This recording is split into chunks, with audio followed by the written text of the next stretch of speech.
Now, anyone can write a book, but not everyone can become a best-selling author.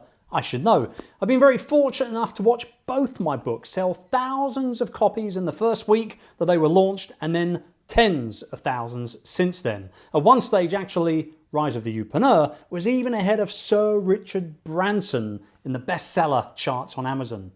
I'm telling you this because you too can make your book a bestseller. And in this video, I'm going to share 5 simple strategies that will help you achieve just that and help you get lots of reviews in the process. Hey, it's Chris Ducker here, and thanks so much for joining me today. If this is your first time checking out one of my videos, I appreciate you.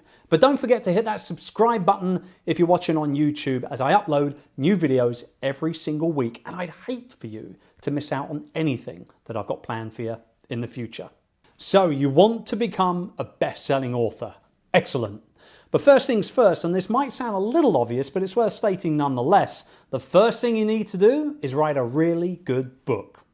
Now, in case you didn't know, this is the 4th video in a short series that's focused on helping you write, publish and market your book into the world. Now, so far we've covered how to figure out what your book topic should be, how you can start the writing process itself, as well as how you can actually start selling your book before you've even finished writing it. Yes, that's possible too. So if you've not seen any of the earlier videos in this series, please make sure that you check them out so you can close the loop on everything that we put together for you. Now, the thing is, you want to write a book that people are going to talk about and share with other people. It needs to create that ripple effect.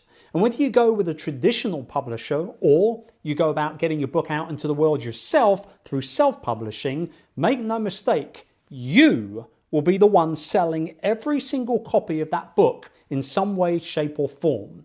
You need to make your book marketing ultimately your full-time job, at least for a certain period of time.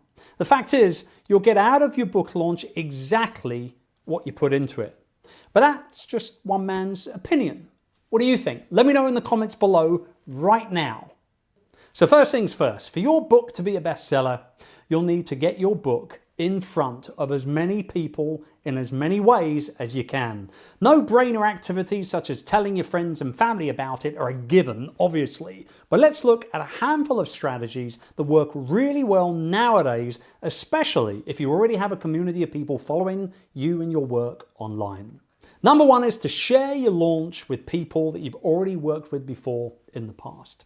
Now, whether they be colleagues or clients, customers, or just simple acquaintances, they might just be interested in your book. And if you've written a book that sings to the industry that these people are in, all the better. Number 2, hold a virtual launch party for your online community. Now, this one is huge. I did this for both of my book launches and they proved very successful indeed. You basically hop on a live broadcast, talk about the book, why you wrote it, who it's for, and what people can expect when they pick up a copy. Now, as an added benefit, you can run a real-time competition for those that purchase on the live broadcast and ask people to post about it on social to spread the word. It all works brilliantly. Number 3, look, living and doing business in the digital and online era is amazing. But we mustn't forget about the traditional press, such as newspaper, radio, TV and magazines. Although you'll need to be doing this outreach a fairly good time before the book is actually launched, it could be a real needle mover in the initial splash that your book makes. Number 4, go on a podcast tour. Look, getting yourself onto as many relevant podcasts as possible will have a massive effect on the launch of your book. The important word in that sentence is relevant. It's pointless spending hours and hours being interviewed by a whole bunch of podcasts if their listenership isn't a good fit to the person that you write the book for, obviously.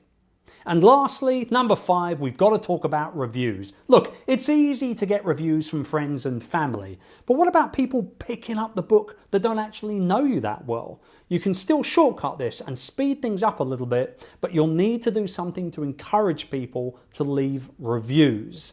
Now, when I published Virtual Freedom, which was a traditionally published book through a publisher in the United States, and then later on Rise of the Upreneur, which I self-published, I told everyone via my website, my email list, and on social media, as well as on my podcast, to send me a copy of their Amazon receipt, and I would send them some bonuses. I emailed everyone that did that and said thank you to them for picking up the book. I told them how much I valued their support, linking to the various bonuses that I had promised. I also asked that, in case they'd like to support the book even further, to kindly review it on Amazon. The results were almost instant. Hundreds of reviews came in, pushing the books up in the rankings and obviously helping more people to discover it, to buy it and review it. And that circle of book life continues today. Now, to make it easier for you to write and market your book, I've put together a free guide that'll help you navigate the ins and the outs of successfully writing and marketing your book to bestseller status. You can get it today